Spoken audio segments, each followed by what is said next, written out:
orang tua, kondisi dalam keadaan puasa, mendoakan putranya, maka ini luar biasa, begitu dahsyat doanya ini. Langsung terkabul, langsung sampai kepada Karena Allah kita ya memang Ibu. disuruh oleh Allah untuk meminta kepada Allah. Ud'uni, memintalah, berdoalah kepadaku, kata Allah. Astajib lakum, maka aku akan mengabulkan apa yang kamu inginkan.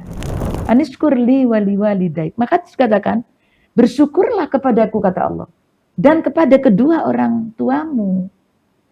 Maka kita sebagai anak ini tentunya tidak luput untuk mendoakan kepada orang tua yang sudah mengorbankan dirinya, bahkan berkorban nyawa ibunya pada saat melahirkan.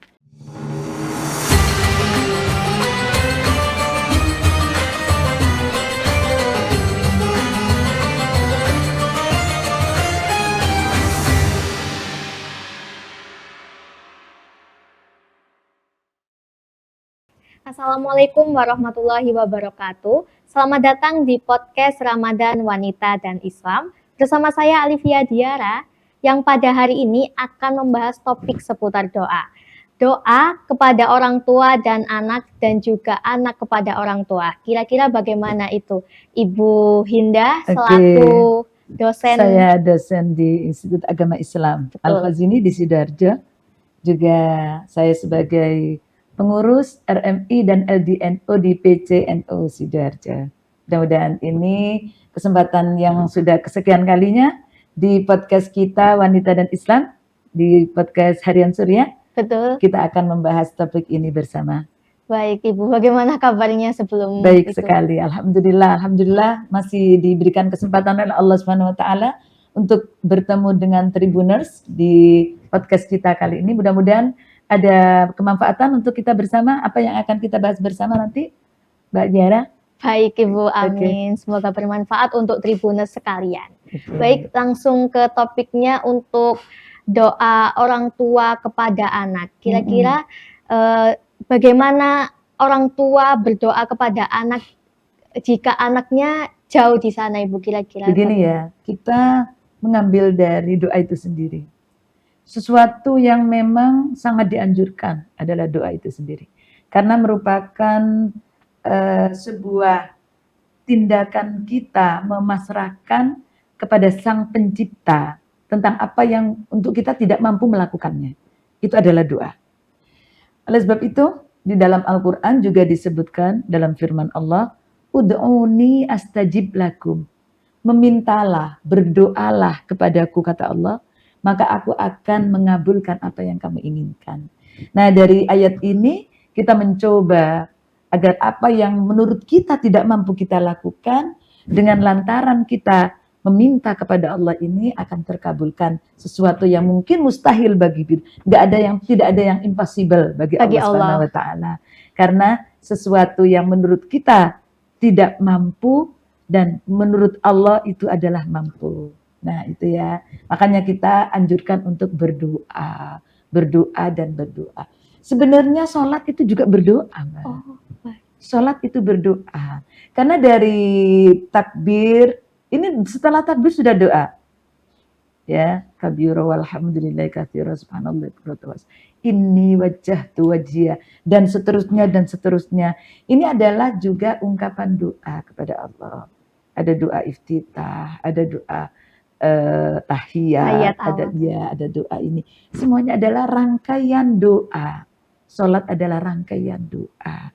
Oleh sebab itu, dengan doa ini mudah-mudahan apa yang kita inginkan bisa menjadi tercapai. Baik Ibu, berarti untuk doa kepada orang tua kepada anak sendiri itu komunikasi orang tua atau harapan orang tua kepada anak, apa yang diinginkan oleh orang tua agar anaknya baik-baik di sana, agar anaknya berprestasi, itu harapan orang tua kepada anaknya dikomunikasikan lewat doa kepada Allah, gitu ya Ibu. Kita mengacu kepada hadis Rasulullah Sallallahu Alaihi Wasallam. Ya, di situ Rasulullah menanyakan kepada seorang sahabat bernama Anas bin Malik bertanya kepada Rasulullah. Nah, bagaimana Rasulullah? Apakah sesuatu yang lebih amal apa? Sesuatu yang lebih bagus dan sesuatu yang tidak mungkin ditolak oleh Allah.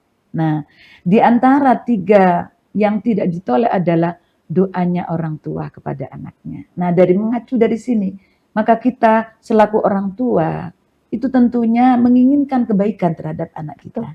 Dan karena ada jaminan hadis ini bahwasanya doa orang tua itu adalah doa yang makbul. Nah, doa orang tua itu adalah doa yang makbul. Itu adalah menempati poin pertama dari apa yang disabdakan oleh Rasulullah. Selain juga di sini dikatakan doanya orang yang puasa. Yang kedua.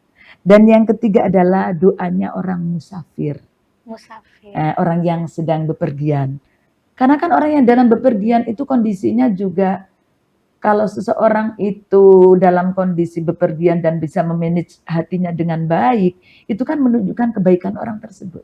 Karena kita di dalam perjalanan itu tentunya kan banyak sekali rintangan-rintangan dan sebagainya. Oleh sebab itu mengacu dari hadis ini, apa yang didawuhkan oleh Rasulullah SAW di antara yang pertama kali yang diterima oleh Allah adalah doa orang tua. Doa orang tua. Dari situlah maka kita mungkin sebagai orang tua memanfaatkan hal tersebut agar doa kita itu diijabah, maka kita panjatkan kehadirat Allah Subhanahu wa taala. Agar keinginan kita tentang anak kita, misalnya dia sukses di bidang agama, kemudian sukses di bidang dunia, kemudian dia juga dalam keadaan bahagia. Tidak terlepas kalau dia ada di jauh, apalagi. Walaupun di dalam rumah saja setiap doa kita meminta waladun soleh, minta anak yang soleh, kemudian minta anak yang berhasil, meminta anak yang selamat dunia akhirat. Nah, itu kita panjatkan sebagai orang tua. Apalagi dalam kondisi jauh. Baik, Ibu. Mungkin doa orang tua kepada anak itu salah satunya yang diijabah ya oleh. Salah satu yang disabdakan Rasulullah SAW di antara 3 doa yang diijabah oleh Allah adalah pertama kali adalah doa dari orang tua. Di samping doa dari orang yang puasa, kemudian juga doa dari orang yang musafir, di dalam perjalanan. Oleh sebab itu dari hadis ini kita berpegangan bahwa orang tua berdoa kepada anaknya untuk anaknya insya Allah akan terkabulkan oleh Allah Subhanahu wa taala. Karena kan orang tua mendoakan itu pasti dengan tulus. Karena tidak ada tendensi apapun orang tua mendoakan kepada anaknya. Oleh sebab itu tidak ada tutup, tidak ada hijab, ya tidak ada tutup, atau dalam bahasa Jawanya tidak ada aling-aling yang menutupi doa orang tua kepada anaknya. Ini mungkin ekspres kalau paket itu paket yang ekspres ya, cepat gitu, cepat terkabulnya cepat terkabulnya karena memang sudah ditulis di dalam hadis Rasulullah Muhammad SAW. Apalagi kalau orang tuanya dalam keadaan puasa. Nah, ini juga kan tadi dikatakan yang nomor 2 adalah orang-orang dalam keadaan puasa itu doanya makbul. Di antara yang diterima oleh Allah adalah, nah sekarang kalau dua-duanya ada, orang tua, kondisi dalam keadaan puasa, mendoakan putranya, maka ini luar biasa, begitu dahsyat doanya ini. Langsung terkabul, langsung sampai kepada Allah. Karena kita memang disuruh oleh Allah untuk meminta kepada Allah.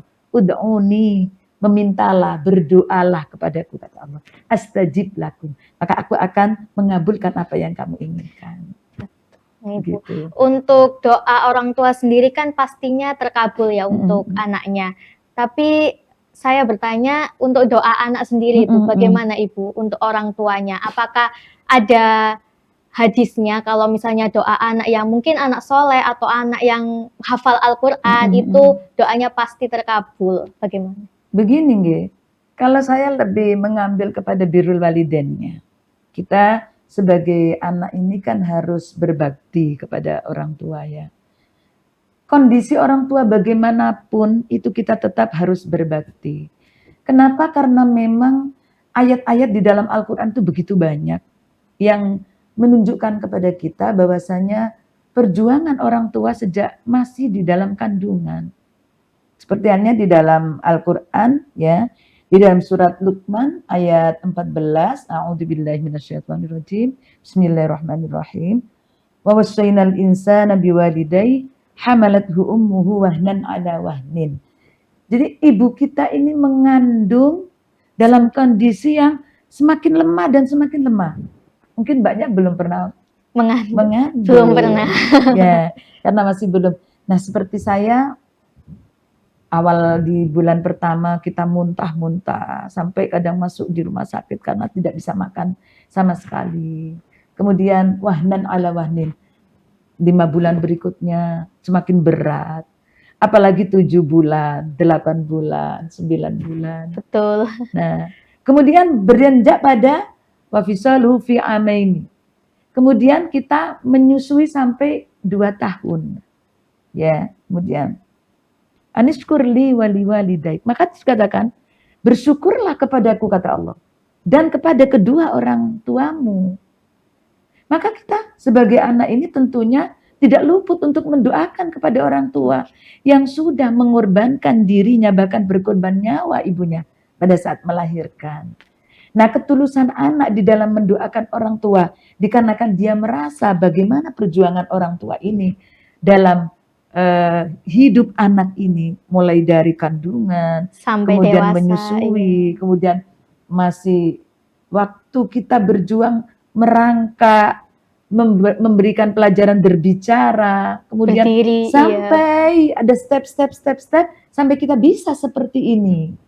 Nah, maka kita harus begitu tulusnya kita mendoakan kepada kedua orang tua kita.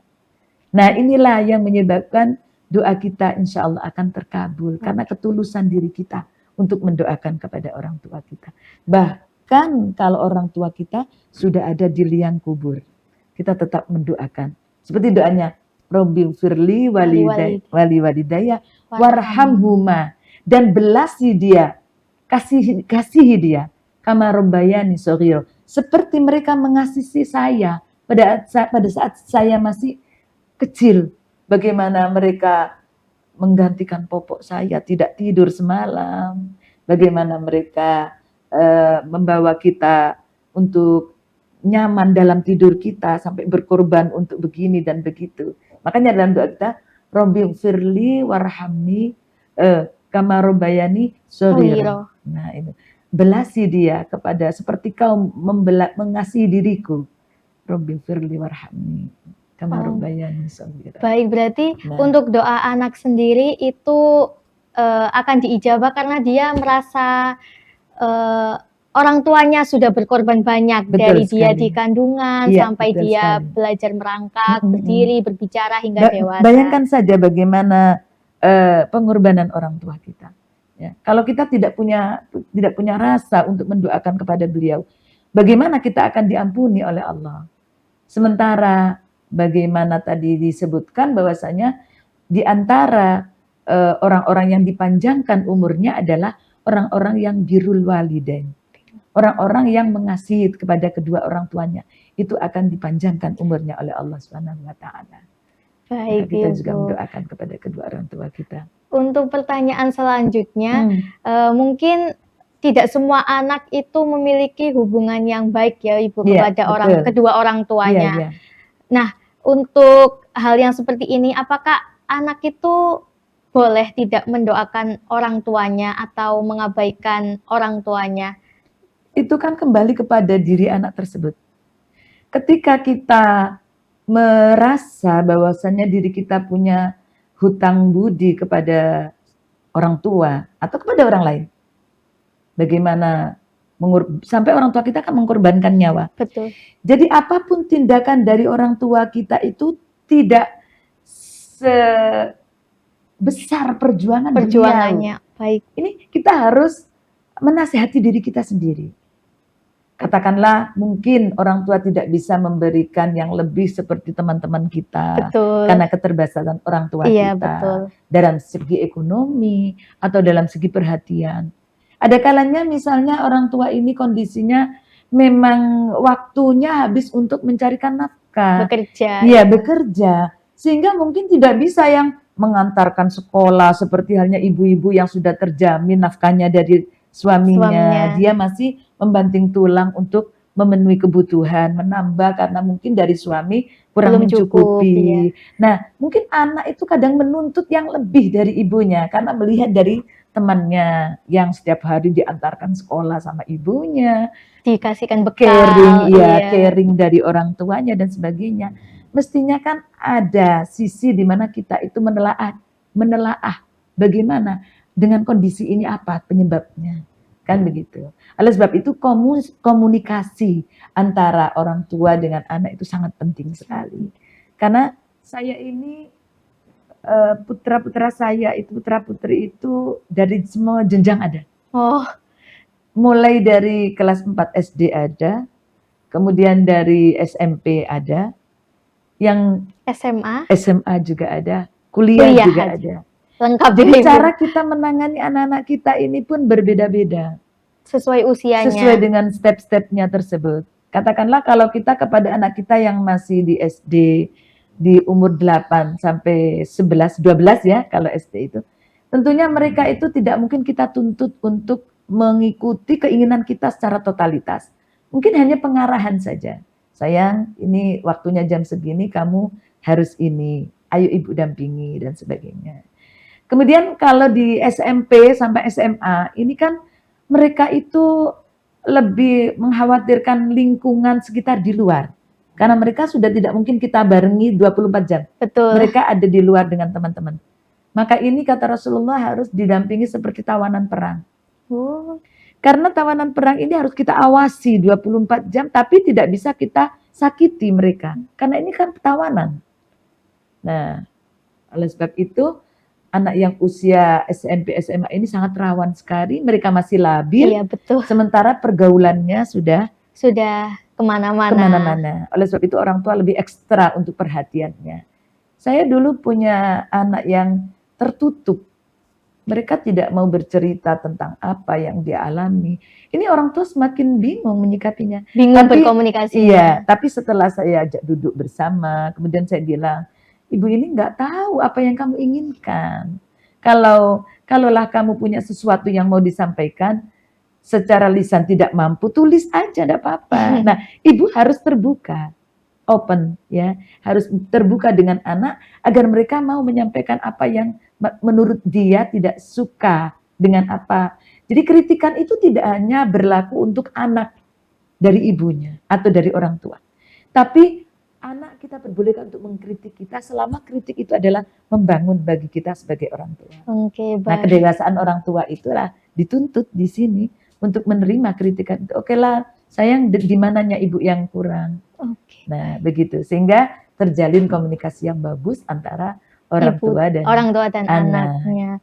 Baik, berarti intinya untuk permasalahan tersebut antara anak dan orang tua itu harus sama-sama saling berkomunikasi, ya, saling betul. Terbuka.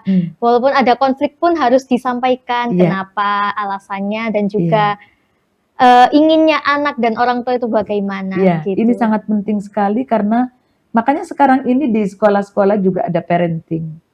Yang dikasih masukan itu tidak hanya putranya, tapi ibu ini atau ayah ini sebagai pendamping dari anak-anak yang kedepannya mudah-mudahan bisa sukses, ini butuh support dari kedua orang tua. Saya contohkan, misalnya kalau tidak ada orang tua yang mengerti tentang kegiatan anak, mungkin anak ini tidak pulang sampai jam segini, orang tua langsung marah. Iya, betul, Ibu. Tapi begitu ada komunikasi antara orang tua dengan anaknya, gurunya juga mendatangkan kepada orang tua ketika membuat kebijakan di sebuah lembaga, maka ini menjadi jembatan yang sangat bagus antara orang tua dengan si pendidik dan juga dengan putra atau putrinya yang sedang berpendidikan itu. Oleh sebab itu perlunya parenting di sini adalah komunikasi dengan orang tua, baik itu dari anak kepada orang tua atau lembaga atau pendidikan yang di mana anaknya itu masuk di dalamnya, itu butuh komunikasi dengan orang tua. Oke, baik, Ibu. Itu termasuk untuk kesuksesan anak-anak kita semuanya. Baik, Ibu. Berarti intinya untuk anak-anak di luar sana, mungkin yang ada rasa mengganjal kepada orang tua itu mungkin disampaikan saja ya Bu, dikomunikasikan kenapa seperti itu. Karena orang tua itu berjuang dari kita ada di kandungan hingga kita dewasa. Jadi tidak baik untuk kita sebagai anak untuk terus merasa dendam kalau. Iya, betul. Sebagai anak tentunya saya juga sebagai anak juga sebagai ibu. Nah, sebagai anak kita tentunya berpegangan dengan ayat Al-Qur'an di mana di situ dalam Al-Qur'an wala taqul lahuma uff. Jangan membentak dengan kata uff kepada orang tua. Sehingga pada saat kita mengkomunikasikan sesuatu kepada orang tua, tentunya kita mengatakan dengan lembut. Nah, dengan begitu orang tua akan menerima. Oh iya, betul. Karena tidak merasa anak ini durhaka kepada beliau. Tapi ini murni untuk menyampaikan. Murni untuk sebagai komunikasi mereka berdua. Itu butuh sekali. Wala taqul lahuma uffin wala tanharhuma. Dan jangan membentak. Wa qul lahuma, tetapi katakanlah kepada keduanya qaulan karima, dengan kata-kata yang mulia. Katakanlah, Ibu, ini saya ada sesuatu yang mau disampaikan. Kalau dengan lemah lembut, beliau tidak akan pernah merasa sebagai orang yang didurhakai, disudutkan juga. Disudutkan atau apa. Begitu juga dengan orang tua, hargai anaknya ini. Dia bukan malaikat yang sempurna, dia punya kesalahan, dia punya sesuatu yang ingin disampaikan. Maka apa keinginan dia itu tanyakan. Nah, bagaimana kekurangannya ibu dalam mendidik kamu? Nah, secara moralnya bagaimana, spiritualnya bagaimana?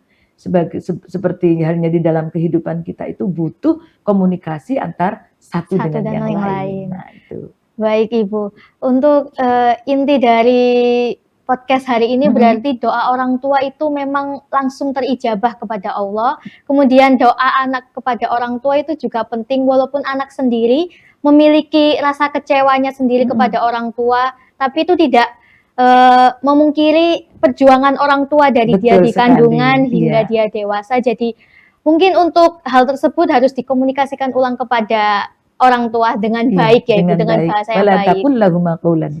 Agar orang tua wa kullahuma qaulan karima, katakan kepada mereka dengan kata-kata yang bagus. Agar orang tua juga tidak merasa tersinggung dan merasa didurhakai oleh orang tua. Orang tua pun juga seperti itu agar menerima dan menghargai anaknya. Betul. Baik, terima kasih Ibu atas podcast pada hari ini. Ilmunya sangat bermanfaat dan semoga Tribuners podcast dari Ibu Hinda bermanfaat untuk Tribuners sekalian, untuk para orang tua di sana dan anak juga. Amin. Amin. Baik, terima kasih dan tunggu episode-episode dari podcast Ramadan Wanita dan Islam selanjutnya. Saya Alifia Diara, pamit undur diri. Wassalamualaikum warahmatullahi wabarakatuh.